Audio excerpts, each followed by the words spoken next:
அடிச்சுட்டு வந்திருக்க. அப்பனுக்கு ஏத்த புள்ள, புள்ளைக்கு ஏத்த அப்ப.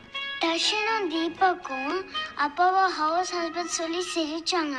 அதனாலதான் நான் அடிச்சேன். ஹவுஸ் ஹஸ்பண்ட்னு சொல்றதுல என்ன தப்பு? சொன்னா சொல்லிட்டு போறாங்க.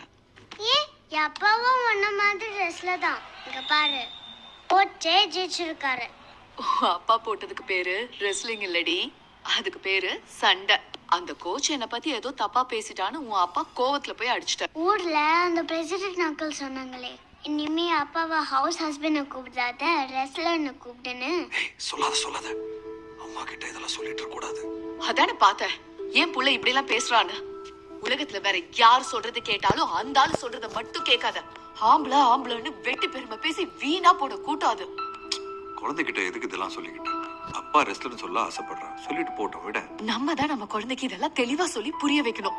இப்படிதான் தேவையில்லாத பிரச்சனை வரும். இங்க பாரு, உன் அப்பா ஹவுஸ் ஹஸ்பண்ட் தான், அதுல எந்த தப்பும் கிடையாது. புரியுதா? உள்ள 2 பேர்